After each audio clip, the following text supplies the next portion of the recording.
Buen día, estimados y estimadas. Es un gusto volver a vernos como siempre y como siempre llevando nuevas esperanzas en un momento que necesita no solo de siembra de esperanza, sino de personas que dignifiquen, que sean capaces de hacer sembrar estas pequeñas semillas de esperanza y de dignidad que merece el país.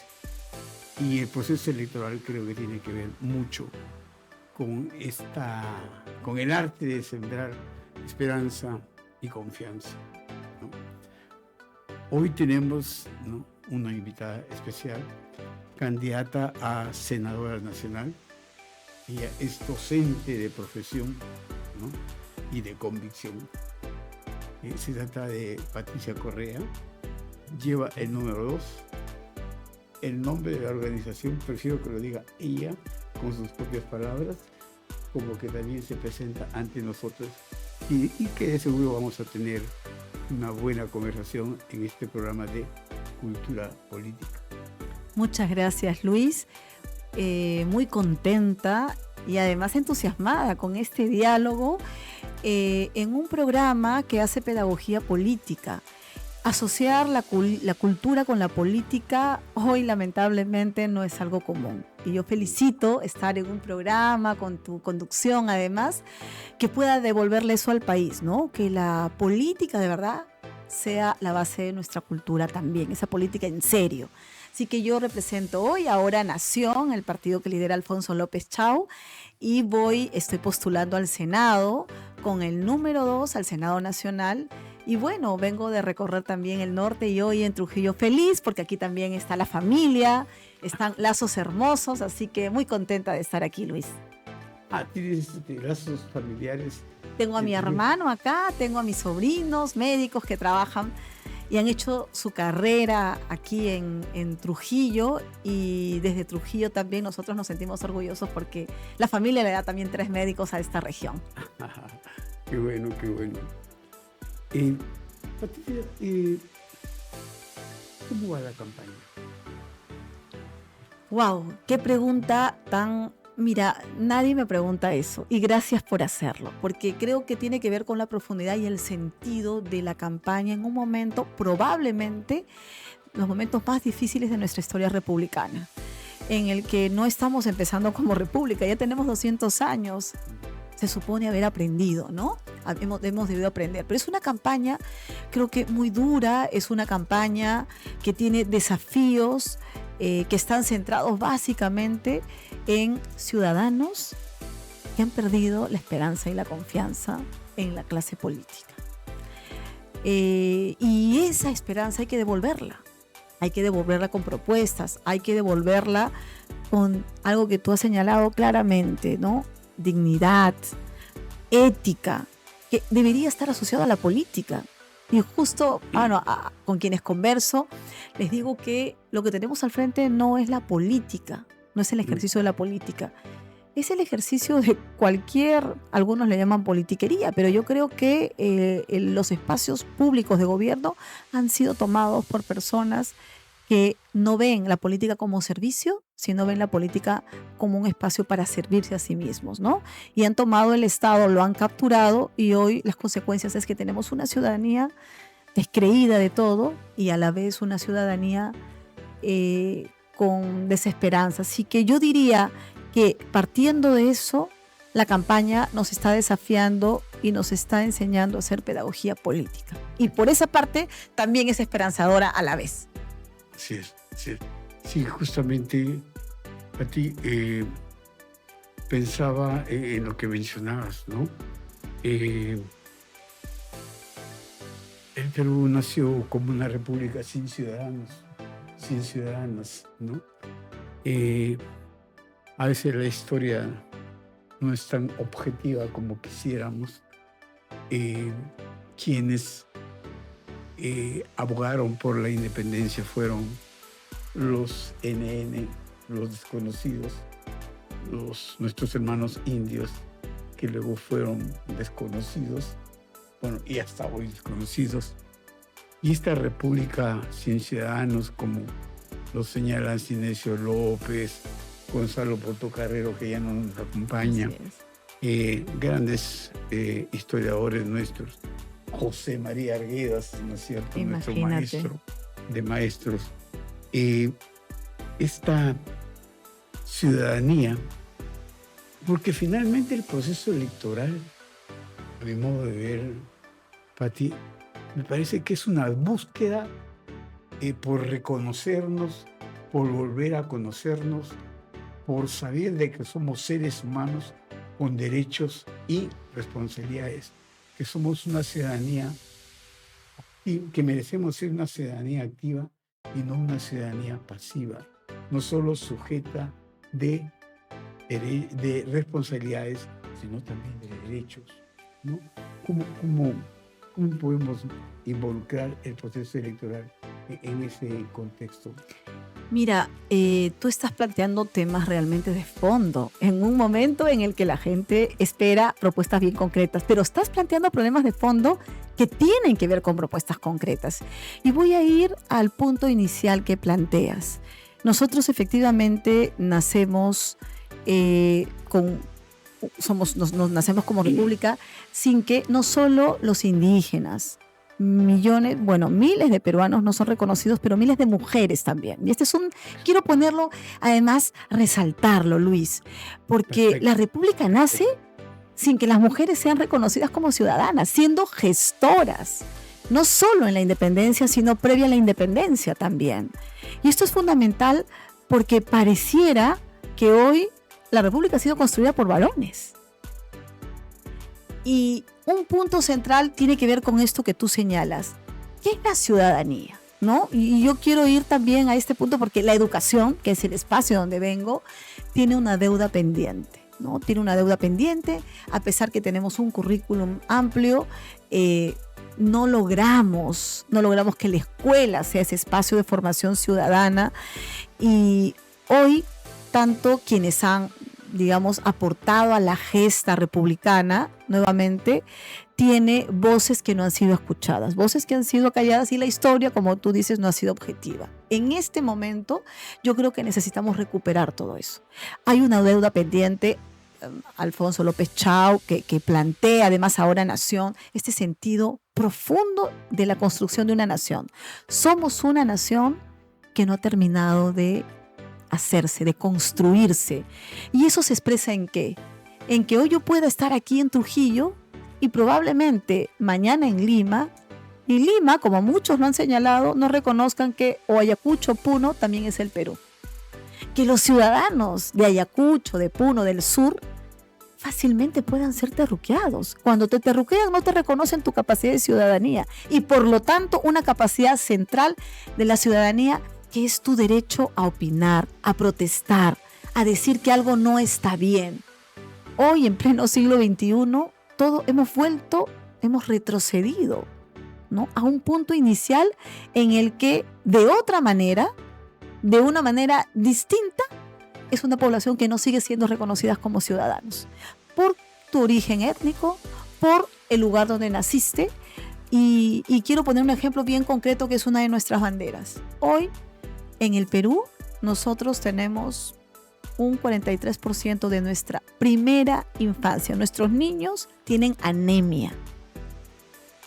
¿Podemos construir una democracia? ¿Podemos construir ciudadanía con estos datos? Y es una decisión de gestión de alguien que entiende la política como poner a la primera infancia como lo prioritario. Y a partir de ello, pues bueno, podemos hablar de educación, de salud, de desarrollo, de carreteras, de todo.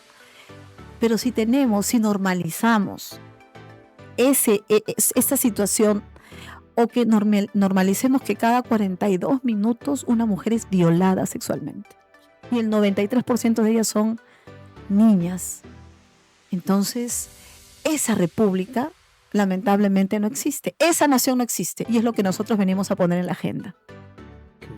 Qué bueno.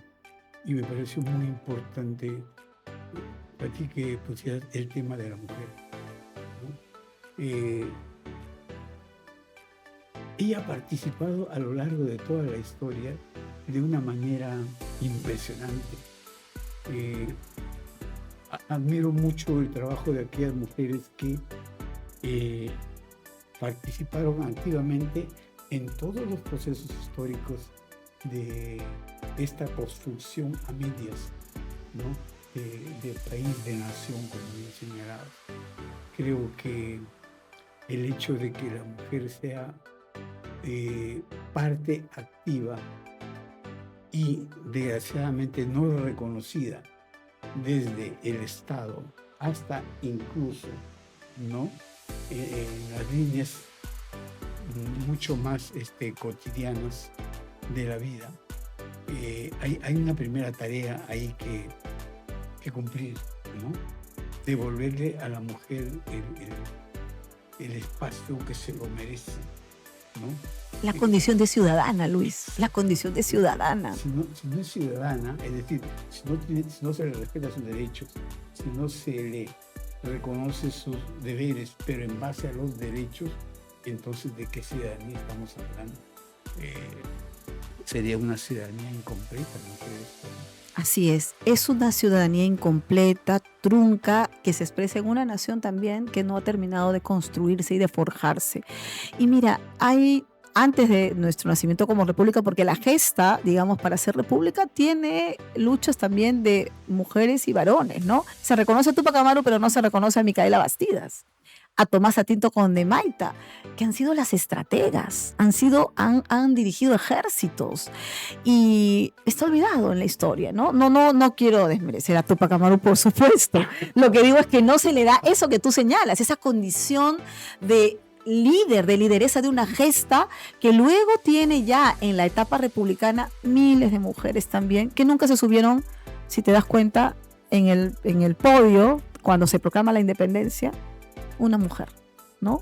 Mujeres que han estado presentes desde las Rabonas, que acompañaban también, ¿no? En la gesta a los... En fin, creo que las mujeres hoy siguen exactamente, yo diría, está peor. Mira tú, tenemos representaciones de mujeres, lamentablemente, ¿no? Y hablo ya vinculado a la democracia y a la ciudadanía, como una congresista que me da vergüenza ya señalar, que expone a las niñas violentadas. En este país, en una república, una niña no debería ser madre. Y las obligan a ser madres.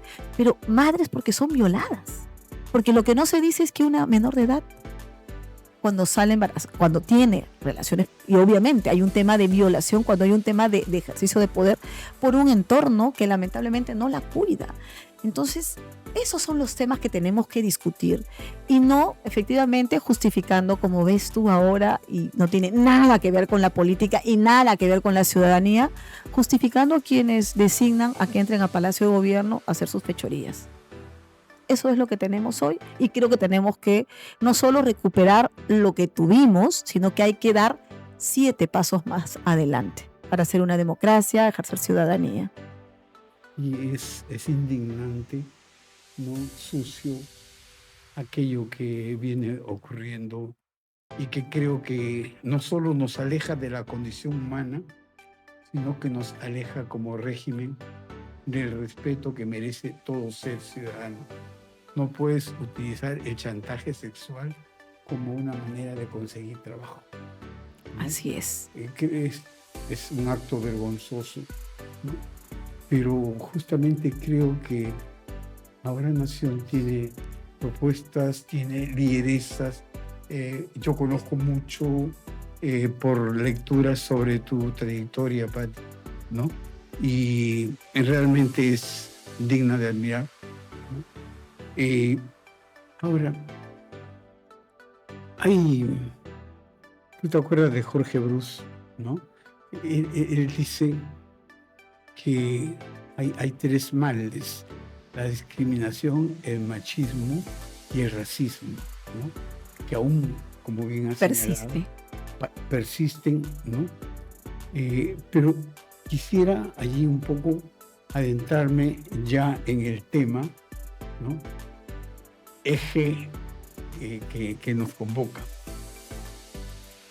La propuesta de Ahora a Nación en el tema pedagógico, Pati, ¿nos puedes mencionar Claro que sí, porque tiene que ver con estos 3 temas que has mencionado, ¿no? La discriminación, el machismo, el racismo. Y el racismo es una expresión también de un tipo de discriminación. Pues somos un país que no se ha asumido, no ha asumido sus debilidades, no ha asumido eso que hoy nos hace daño. Porque el machismo, y voy a empezar por ello en términos de lo que la propuesta pedagógica, tiene que ser trabajada desde la escuela. Tenemos una escuela, a pesar que tenemos un currículum, ¿no?, que intenta desarrollar competencias transversales, donde, y voy a explicarme un poco mejor en ello, ¿qué significa eso? Que un estudiante en una escuela debería poder desarrollar la competencia de la tolerancia, del respeto a sí mismo, del cuidado de su cuerpo, pero también el respeto al otro. Y eso hoy no está siendo trabajado en las escuelas del país. No porque los maestros no quieran, es porque no solo la escuela no puede sola. Entonces, ¿nosotros qué estamos planteando? Vamos a ir a darle autonomía a las instituciones educativas, que la Ley General de Educación lo establece. Pero la cultura que hoy vivimos es una cultura centralista. Es una cultura que desde Lima define qué es lo que tiene que hacer la escuela. Imagínate, desde Lima se decide qué es lo que puede hacer una escuela. Voy a poner un ejemplo, ¿no? Aquí mismo, ¿no? En Patás, ¿no?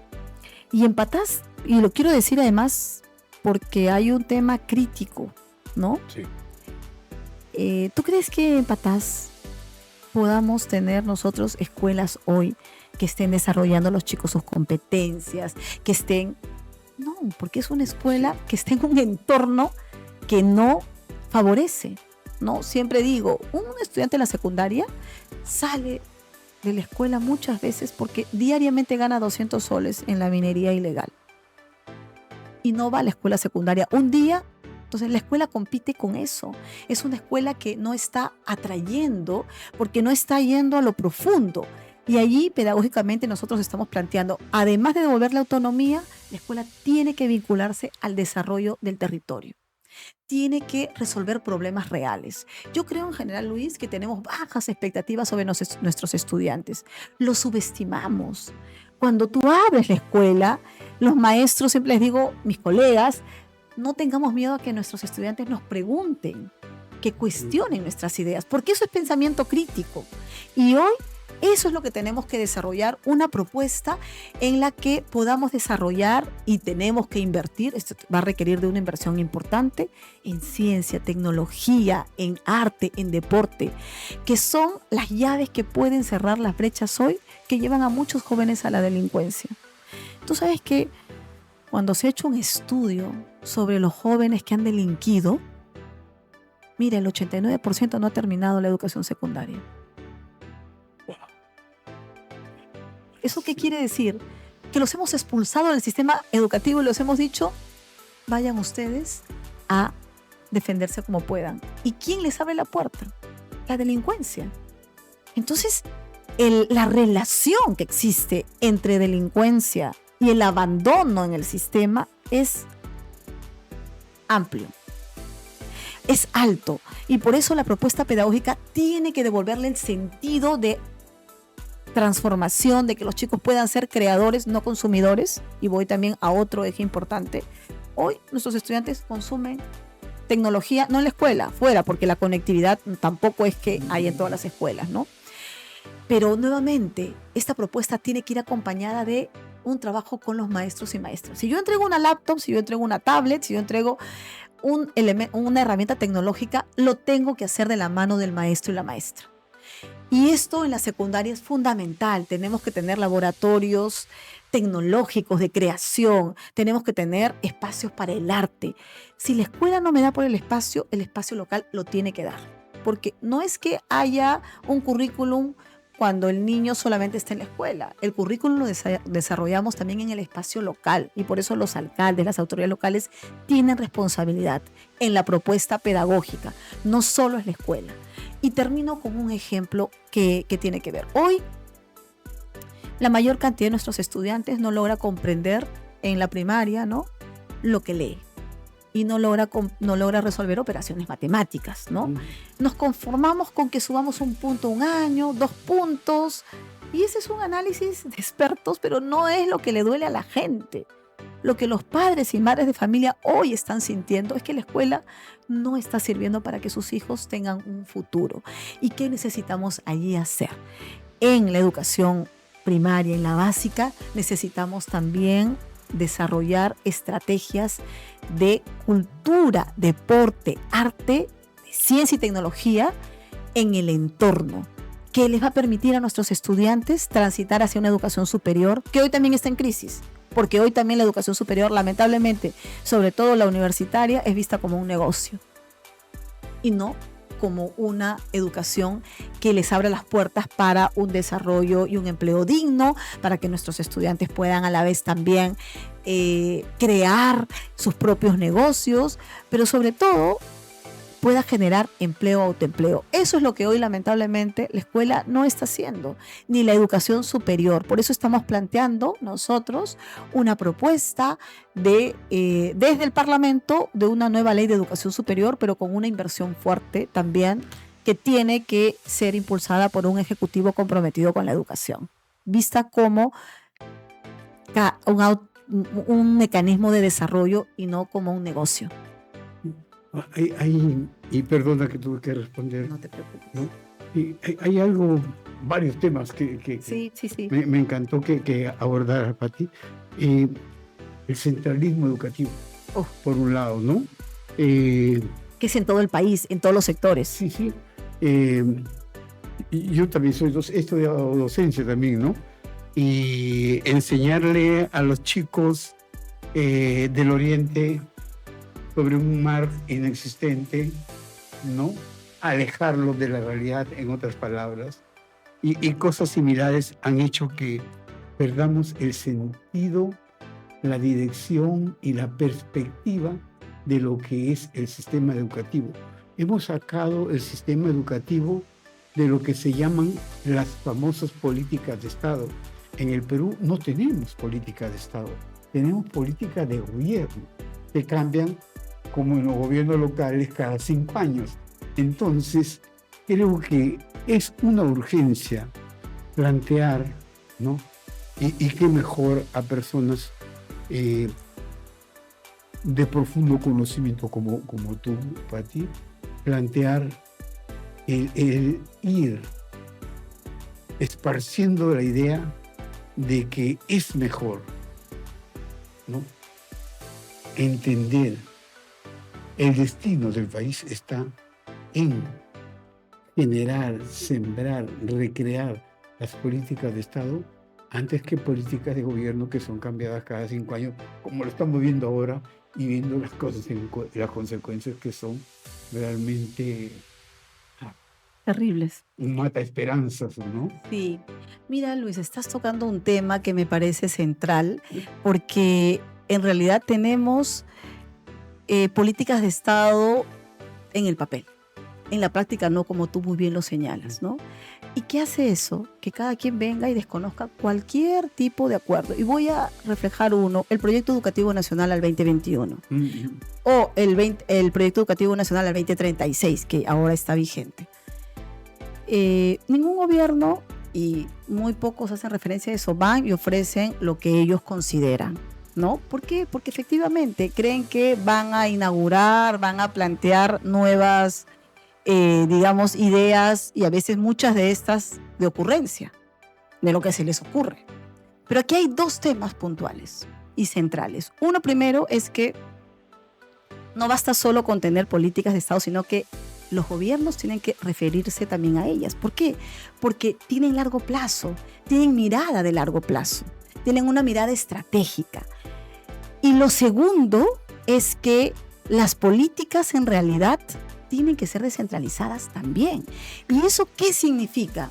Que hay proyectos educativos regionales, hay planes de desarrollo regional. Yo veo un plan de desarrollo regional en el norte, para hablar de Tumbes, Piura, Lambayeque, La Libertad, y cada uno tiene un énfasis vinculado a su riqueza, a su entorno.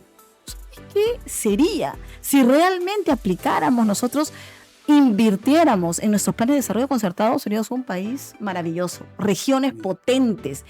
En el papel tenemos todo, pero no invertimos. Lamentablemente la corrupción se lleva más de la mitad de todos los recursos que deberían ir hoy a carreteras, a agua que es algo central, yo creo que es de los temas más críticos en el Perú y explica muchas de las carencias que tenemos, como el tema de anemia, tiene que ver con el agua. Nuestros hermanos en Tumbes, que es la puerta de entrada del norte acá al país, carecen de agua. Sí. Sus carreteras están destrozadas, toman agua contaminada, Luis.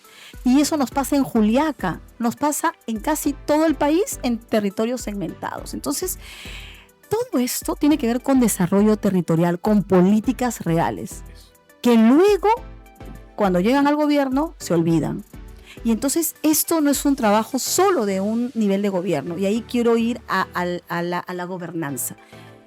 Si tenemos una política de Estado seria, políticas de gobierno articuladas, se requiere de gestores que tomen decisiones, pero gestores con manos limpias. A mí me dice mucha gente, pero no, ya todo está corrompido. Yo le digo, no. Conozco miles de personas en todo el país, en cada región, que realmente pueden hoy asumir cargos, pero no son convocados porque no aceptan la corrupción, la tajada, la coima, la presión, el chantaje. Lo hay. Entonces no es que no haya, es que quienes han tomado el gobierno hoy lamentablemente cobran los estudios de prefactibilidad para un proyecto de construcción de una escuela, de un hospital. Es un escándalo. Es un escándalo. En Trujillo deben haber como 80 proyectos paralizados, solo porque simplemente hoy no están, y hablo solo de Trujillo, solo porque simplemente hoy, Luis, muchos de ellos han tomado esta práctica en la que hacen el estudio de factibilidad y adelantan el pago. Luego entra Contraloría y ya no se puede ver el pago. Uy, nos equivocamos. Nos pasa en todo el país, pasa en Trujillo, y eso es algo que tenemos que cortar. Tenemos que tener una Contraloría fortalecida. Pero para eso tenemos que tener eso que tú has puesto en la agenda hoy. Una política de Estado que oriente y que oriente también para combatir la corrupción. Si nos salimos de eso, por supuesto, sabemos que dónde se va el dinero y los recursos, ¿no? Es muy triste. Solamente un par de datos, Pati, al respecto. Aquí se encuentra una de las empresas mineras más poderosas que se llama, un nombre ya lo dije. La Poderosa. ¿No? Entonces, para dirigirse allá se demoran aproximadamente 14, 16 horas. Y tú sabes que no hay ni un metro de pista. Increíble. ¿A quién le conviene que no haya metro de pista? ¿Te imaginas? Por otro lado, se nos conoce como la ciudad del miedo. Pasó de ser la ciudad de la eterna primavera a la ciudad del miedo, ¿no? Sí, como diría don Baltasar Carabedo, la sociedad oculta, ¿no? Oculta, que intenta protegerse de este miedo que esperemos no llegue a acostumbrarnos a vivir en medio del conflicto, en medio de las mafias, en medio, ¿no?, de lo que es las campanas de Dante, ¿no? Entonces, en ese sentido, somos una sociedad altamente conflictiva, ¿no? Un alto índice de fallecidos violentamente, ¿no? Y además, lo que tú señalabas, con un alto índice de anemia, que es fatal. Sabemos que la anemia es irreversible, ¿no? Frente a esto, solo te pediría, para no desviarte del tema, ¿cómo pueden ejercer, Pati, allí políticas de seguridad, ¿no?, que vayan más allá de las consabidas fórmulas represivas, ¿no?, entre comillas, porque no hemos visto nada hasta ahora? Se anunció un plan de seguridad que tardíamente, al parecer, ya apareció por allí, pero realmente no ha convencido, o no se difundió, o apareció tardíamente y se generan cortinas de humo por allí, ¿no? Muy bien se presta el gobernante para generarlas, además que no le cuesta esfuerzo a él, me parece, ¿no? Y se lo digo con mucho respeto, pero también con toda la firmeza que un ciudadano reclama de parte de un gobernante. En ese sentido, a ti, ¿cómo Perú Nación? Ahora Nación, sí. Ahora Nación, perdón, ¿no? ¿Cómo percibe hacia adelante la propuesta en caso de ese gobierno? Sí, claro, por supuesto. Mira, fíjate, me permite contar la historia de Ahora Nación. Ahora Nación nace como un partido que acoge a los estudiantes que llegan de las regiones protestando por los asesinatos y las matanzas en Ayacucho, en Juliaca, en Cusco, en Apurímac. Y abre las puertas y nace de ese dolor, nace de esa indignación de los asesinatos que han quedado impunes hasta hoy. Entonces la impunidad es algo que una democracia no puede permitirse. Y ese punto me parece central porque nosotros creemos en Ahora Nación que el componente de la vida es lo más central, es lo que nos tiene que mover, un Estado que protege a sus ciudadanos. Nosotros creemos que hay 3, digamos, carriles para combatir esto. Uno, primero, lo que vamos a hacer en el Parlamento con el respaldo de la ciudadanía es derogar las leyes pro crimen, porque las leyes, ¿qué hacen? Justifican, y lo que hacen es que no haya justicia, y si la justicia es tarde, ya no hay justicia porque luego seguimos asesinando, ¿no? Lamentablemente es un Estado que está hoy permitiendo eso. Entonces, hoy el Congreso, que ha aprobado estas 8 leyes pro crimen, más, pero son 8 leyes claramente que tienen que ser derogadas, no basta. Tenemos que ir a reformas en el poder ejecutivo, y un poder ejecutivo visto también de manera descentralizada, porque en la región también hay ejecutivo regional, ¿no? Hay un gobernador que tiene que tomar decisiones, pero en el plano nacional tenemos que ir a la reforma de los grandes sectores. Una policía que ha sido manchada, que lamentablemente está siendo hoy manchada por muchos de los ministros que han pasado, pero también por malos policías. No lo son todos, pero es una policía que está infiltrada también, lamentablemente. Reforma del Poder Judicial y reforma de la Fiscalía. Entonces, todos los sectores que tienen que ver con esta cadena, que toman decisiones si va preso o no va preso, si decide o no se decide, si hay justicia o no, es lo que tenemos también hoy que irnos hacia una reforma. Hoy está debilitada y tomada también, lamentablemente, por quienes deciden quiénes son o no fiscales. Pero eso no basta. Y voy al tema probablemente más profundo y la reforma más profunda que tenemos que hacer para que esto no siga siendo una cadena, o no siga siendo, digamos, un circuito de violencia de nunca acabar, ¿no? El espiral de violencia que le llamamos también, ¿no? Que ya lo hemos vivido. Y es la prevención. Estos son los temas que tenemos que tocar en las escuelas. Tenemos que hacer prevención. Tenemos que hablar de los derechos. Tenemos que hablar de que no es posible que un ciudadano salga hoy a la calle, un padre de familia sepa que sale a la calle y no sepa si va a volver a su casa. Que su hijo salga al colegio y no sabe si va a retornar. Eso es lo que hoy está pasando en el país. Y eso tenemos que prevenirlo desde el espacio local, la escuela. Y hablo del espacio local porque creemos que las juntas vecinales son centrales. Si vamos a hablar de descentralización, no solo vamos a hablar, no nos vamos a quedar en el nivel regional y local con elegir autoridades. Nos vamos a las juntas vecinales que tienen que tener poder, que son los que conocen. Hoy no hay una ley, pero no tienen el poder suficiente. Tiene que haber una estrategia para que ellos también sean reforzados, ¿no? Yo he visitado las alturas de Piura, del norte, Cajamarca, y también donde existen las rondas campesinas, ¿no? Con quienes conversamos sobre el tema también, ¿no? existen antes de que fuéramos probablemente república. O sea, existen, ¿no? Y tenemos que reconocerlas, ¿no? Y aunque hayan probablemente métodos que uno no pueda compartir, son clave en el combate contra la violencia y la delincuencia. Entonces tenemos que empezar a hablar con todos ellos sobre esto que hoy estamos diciendo, que la violencia no puede ser hoy el pan de cada día y no puede ser normalizado. Y cierro con lo siguiente.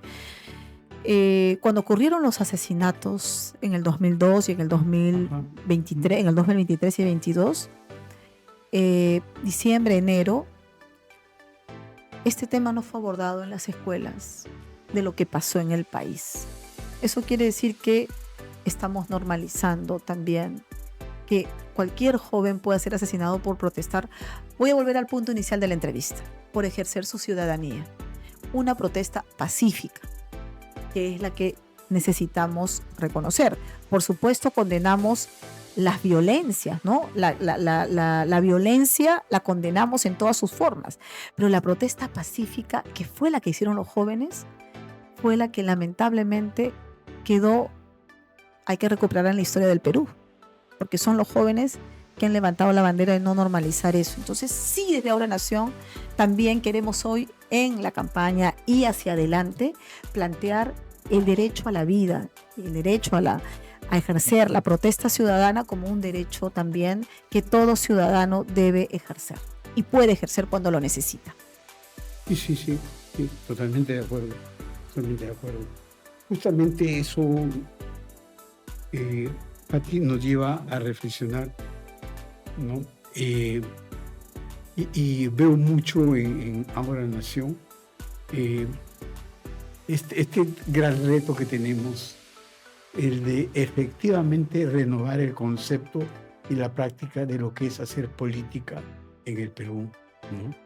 De que el programa se llama Cultura y Política, porque creemos que la cultura es la expresión viva, ¿no?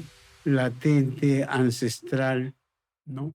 Que permite el florecimiento de una política renovada, como decía don José María Arguedas, ¿no?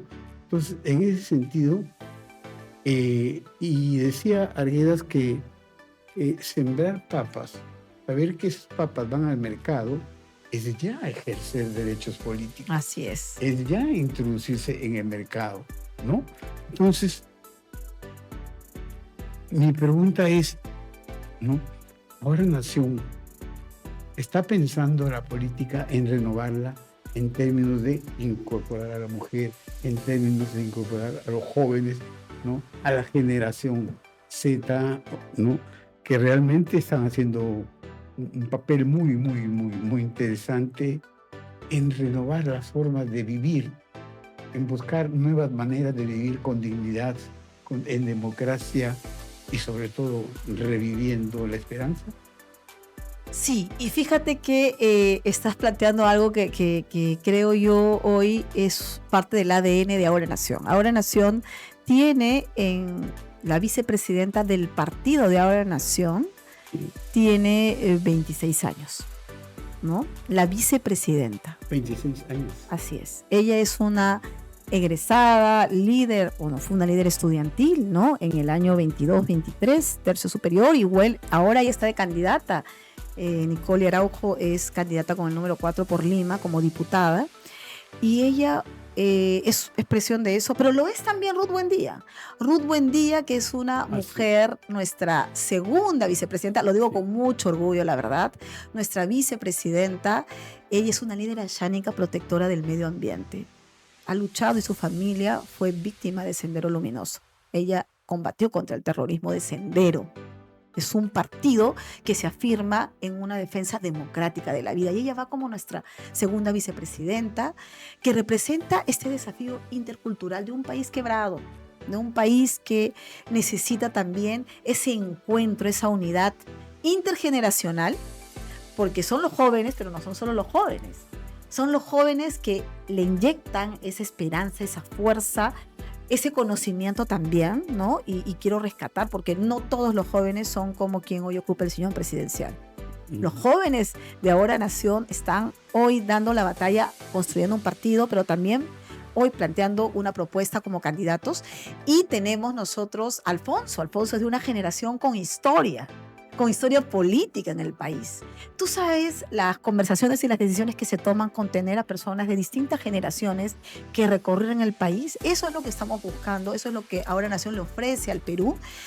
Y por supuesto con una participación de mujeres y varones de distintos contextos territoriales que también se están encontrando en Ahora Nación y están haciendo un equipo juntos. Esa es la unidad a la que convoca Alfonso López Chau y a la que se convoca en el Perú también. Tan necesario, Luis, porque este no son partidos de amigos. Yo los he conocido en el camino, ¿no? He sido convocada, he sido parte primero de un equipo técnico y luego ya políticamente dando el paso a ser candidata.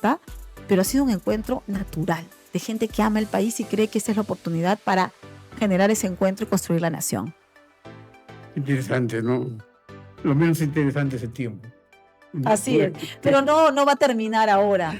La batalla la tenemos que dar ahora, la estamos dando desde antes, sí. Pero hay futuro. Yo sí les quiero decir a los yo me refería al tiempo perverso que tenemos de campaña. Para la entrevista. Ah, ¿no? Bueno, porque, sí, Dios, para la entrevista también. No puede ser que en lo mejor nos anuncien, ¿no? Que hay un tiempo. Pero yo sí quisiera retomar algo que lo señalaste con mucho énfasis. Creo que lo que necesitamos nosotros es entender que hay necesidad de que la gente buena, de que la gente sana, porque hay gente sana, ciudadanía buena, ciudadanía sana, entienda que hacer política no es nada extraño ni nada imposible, ¿no? De que la política está en la vida cotidiana, de que la política está en las formas de vivir en el hogar, las formas de enseñar, las formas, es decir, está en lo que no está hoy, ¿no? En lo que se perdió, para no ser tan pesimista, porque creo que hacer política hoy es uno de los sueños más grandes que deberíamos tener, ¿no? Y sobre todo, bañarla, embadurnarla de lo que es la ética que ha señalado, de bañarla de dignidad, de bañarla sobre todo de limpieza. Ay, me inspiras, de verdad. Creo que estás haciendo pedagogía política de verdad. Eso yo no añadiría nada para esa descripción. Y me parece importante que devolvamos este sentido profundo de lo que es la política, porque creo que sí, pues desde los 90 hemos tenido un discurso de que la política es mala, ¿no? Y ha ido decayendo la participación de los jóvenes. Hay un miedo a dar el paso, porque cuando tú das el paso, lo que tienes al frente son ataques. Hoy en las redes sociales le llaman troles, ¿no? Sí, tienes todo eso, pero nadie da la cara. Y lo que yo siempre digo es que la política real te permite pararte al frente y decir esto pienso, y además puedas recibir una opinión distinta de alguien que piensa distinto y confrontarla, porque quien gana es el ciudadano, la ciudadana que nos está escuchando. Pero el otro elemento que tiene que ver con este ejercicio político es el sentido de la política en el caso de representación, tanto en el Parlamento, en el Ejecutivo, a nivel local, regional, nacional, es que hemos vaciado el sentido de representación. Hoy existe una brecha grande en la persona que salió elegido y el ciudadano, porque la persona que salió elegida prefiere tener su negocio propio, que le corten las uñas. Estoy diciendo solo ejemplos, ¿no? O ir a una fiesta, ¿no? Y que sea normal que se asesine en esa fiesta. Bueno, eso es lo que tenemos al frente en la política, lamentablemente. Mientras que el ciudadano que hoy nos está escuchando, la madre de familia, tiene la necesidad de dejar a su niña en una cuna y no tiene cómo, porque tiene que salir a trabajar hasta las 6 de la mañana. O un agricultor no tiene acceso al agua. Lo que le pagan por sus productos, lamentablemente, no le da para él volver a invertir Estamos viendo eso en toda la costa norte, ¿no? Y lamentablemente hoy también el tema de la inseguridad, el asesinato, no es un tema prioritario arriba. Por el contrario, hablamos de las leyes que están en contra. Entonces, yo quiero invocar a que los jóvenes sientan que la política no es eso, de lo que es realmente la política es conectarse con el dolor y las necesidades de la gente. Y para eso estamos acá, porque la política es servicio. Alguien que quiere tener recursos, más dinero, privilegios, no tiene que ir a ser candidato al Congreso, tiene que hacer su propio negocio.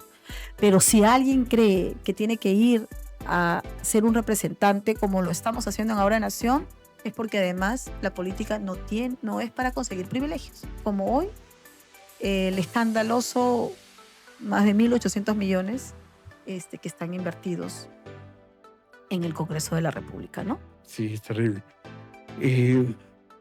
Pati, ha sido un placer, créeme, este diálogo, ¿no? Más que entrevista, ha sido un diálogo muy, muy rico, muy, muy agradable, y sobre todo muy esperanzador, ¿no? Creo que hay que seguir, ¿no? Cercamente en creer que es posible construir, ¿no? Terminar el proceso de construcción de la nación peruana que tanto amamos, ¿no? Yo te dejo una sola palabra para que puedas dar tu mensaje final. Gracias. Con todo gusto. Gracias, Luis. Yo encantada porque creo que nos merecemos como país los diálogos políticos de verdad, que están sobre la base de este reconocimiento de la cultura como es tu programa. Yo quiero invitarles a toda la población de Trujillo, del país, de la libertad, de mirar el país con esperanza, porque creo que los que queremos dar el paso al cambio somos más. Y lo que representa hoy nuestro símbolo, que son los cascos de Ahora Nación, los invito a marcar los 5 cascos. Yo voy como senadora nacional, pero soy parte de un equipo al Senado Nacional con el número 2 y que este 12 de abril podamos devolverle la esperanza al país, con propuestas, convicción y nuevamente con alegría y esperanza, que es lo que no tenemos que perder en un país tan hermoso y rico como el Perú y una región tan hermosa y linda como es la libertad. Muchas gracias, Luis. Gracias a ti. De nuestra parte, estamos muy agradecidos de tu visita y que hayas decidido ser parte de este pequeño espacio que intenta eso, ¿no?